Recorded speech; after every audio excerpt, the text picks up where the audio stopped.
We continue our discussion on Kenya's 2013-2014 budget.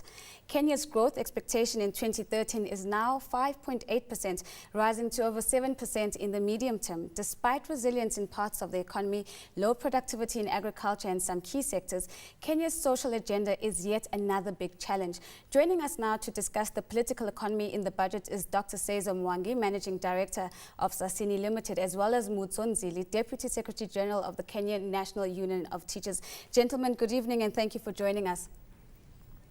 Good evening. Good evening. I'm first going to start off with just looking at the allocations. Of course, education coming in quite positively with an allocation of 21% of the budget. Seizo, your reaction to that? Yeah, well, my reaction immediately, I come from an agricultural background. This country is an agricultural country. It depends a lot on agriculture. I think 70% of our rural population is employed in agriculture.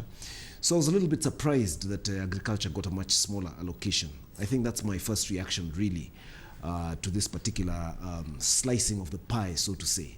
Of course, setting you up there because you're sitting with an allocation of, I think, 5%. And of course, Mutso, do you believe that this 21% allocation to education is a real reflection of the government's prioritization of education going forward? Yeah, well, I think education is a good thing and we need to educate our people much more. We need to fund education. But clearly, the priority for this country has been on employment creation and a reduction in the inequalities that exist.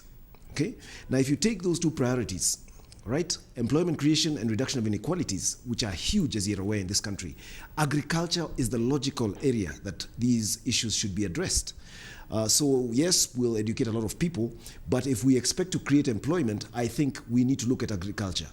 There was talk actually in the budget presentation that there's an idea that we are going to set up, have a comprehensive agricultural revitalization program, and part of that revitalization program is supposed to assist in job creation.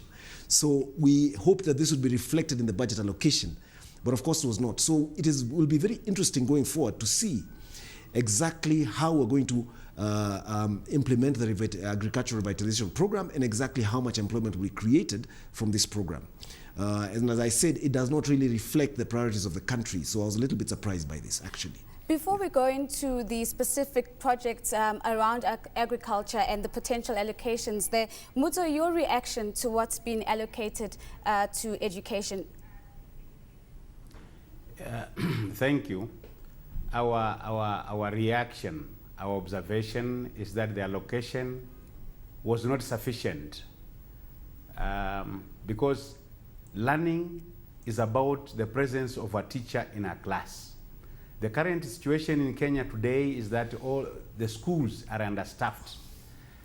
At an average of about 82,000 teachers are lacking.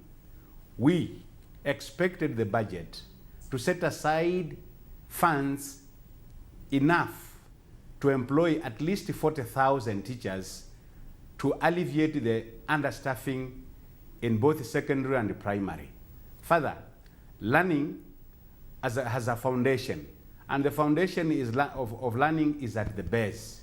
The early childhood education in Kenya has been left to be a responsibility of the communities and other well-wishers for the last 50 years.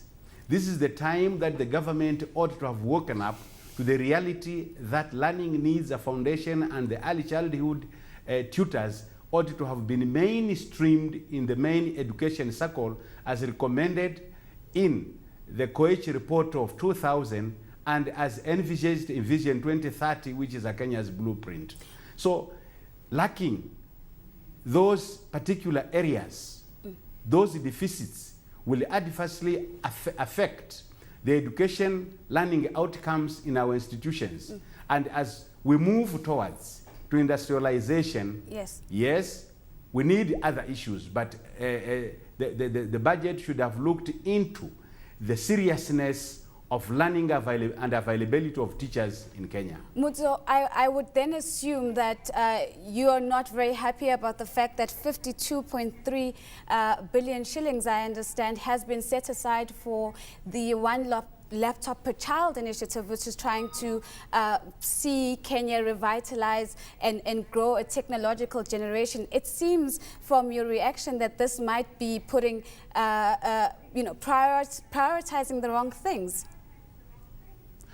Actually, we wish to laud the government for coming up with an ICT introduction to the primary school and to the education sector. But when you take these gadgets to the primary schools or the secondary schools, whatever level, there should be teachers who ought to have been prepared to be able to handle them. But when you take gadgets to the schools and then the teachers are unable to handle them, that will be a challenge. That's why the Kenya National Union of Teachers proposed, as much as we would like to welcome the introduction of the information communication technology into our schools as basics to height skills, we ought also to have set aside some money within the budget to train the teachers on the same skills so that they do not appear challenged. But as the situation is now, is like you will place their labs where the teachers will not be able to operate, and the children will turn those things as play things. Of course. So, of course, as much as the idea is welcome, but we need to have the teachers also trained on that field. And I'm going, Mutso, and to you, Cesar, to throw out this question about how we've seen in other African countries, and maybe taking South Africa as an example, where a big budget allocation doesn't necessarily translate into improved quality of education or even employment creation in the agricultural sector. So let's start off with, in 30 seconds, with the agricultural element of it and say, do you feel that there are tangible projects in the pipeline that will really begin to position agriculture as a key sector for Kenya, given this allocation? Yeah, specifically the allocation, I think, is going to fund the various initiatives that have been outlined. One of this is, Kenya is 75% arid, okay? Maybe 30%, 25 to 30% is really high potential land. So one of the things we've been relying on is rain-fed agriculture. And the budget proposal is aimed at ensuring that we can irrigate an extra 1 million acres of land and irrigate this and hopefully improve production in this particular area. I think this is a positive thing.